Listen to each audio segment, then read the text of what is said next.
Kategori yang kedua, yang mengejar dunia semata-mata, tidak ada orang kata benteng di belakangnya Allah Subhanahu wa taala, hanya berdasarkan kepada nafsu. Memang pada dia tak cukup aja. Dunia ni tak cukup aja. Nak lagi, nak lagi, nak lagi. Ya, dan itu salah satu daripada sifat manusia. Ya, Allah jadikan dunia ni. Allah jadikan dunia ni, bumi kita ni, ya, tujuan dia adalah untuk manusia duduk. Untuk kita lah. Kita lah duduk di situ. Tetapi Allah jadikan kita ni bukan tujuannya untuk dunia tu. Kita kena faham. Ya, Allah jadikan dunia, bumi ni tadi untuk kita duduk, betul. Inni ja'ilun fil ardi khalifah. Dalam suratul Baqarah cerita tentang bagaimana Allah jadikan Adam alaihissalam. Inni ja'ilun fil ardi khalifah. Allah dialog dengan malaikat. Wa iz qala rabbuka lil malaikati inni ja'ilun fil ardi khalifah. Qalu ataj'alu fiha man yufsidu fiha wa yasfiku dima wa nahnu nusabbihu bihamdika wa nuqaddisu lak. Qala inni a'lamu ma la ta'lamun. Itu ayat Al-Quran suratul Baqarah. Ya, wa iz qala rabbuka lil malaikati, maka ingatlah ketika mana Tuhanmu berkata kepada malaikat, inni ja'ilun fil ardi khalifah, aku nak jadikan dalam dunia khalifah, maknanya manusia. Nampak ayat tu banyak sangat cerita yang kita dapat maklumat tu. Banyak sangat maklumat kita dapat daripada ayat tu. Ya, inni ja'ilun fil ardi khalifah. Kan, maknanya Allah jadikan ard. Dalam bahasa Arabnya inni ja'ilun fil ard. Dalam bahasa Inggerisnya earth. Bahasa Arabnya ard, bahasa Inggerisnya earth. Dekat-dekat kan? Jadi rupanya mana yang ikut mana? Bahasa Arab ikut Inggeris ke Inggeris ikut bahasa Arab? Bahasa Arab ni, bahasa Inggeris ni beberapa ribu tahun setelah bahasa Arab. Kan, baru lagi rupanya bahasa Inggeris tu. Ya, baik. Allah jadikan bumi, masukkan khalifah dalam tu, masukkan manusia dalam tu.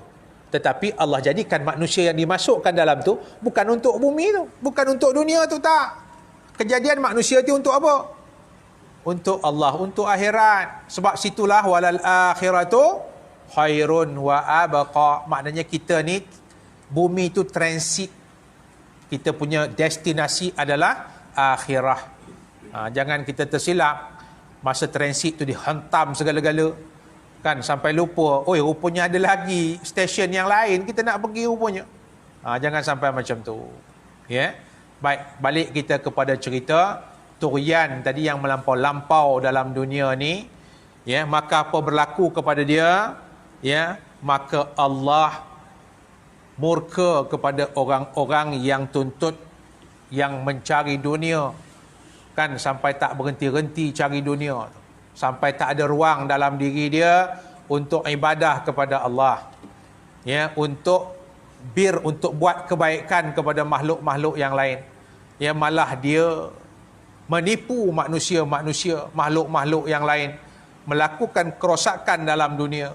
Ya, maka tu perbezaan antara talibul ilmi dengan talibud dunia. Orang yang mencari ilmu dan mencari dunia. Kemudian Abdullah ibnu Mas'ud. Ya, Ibnu Mas'ud dia kata apa? Dia kata dalam Al-Quran Allah sebut.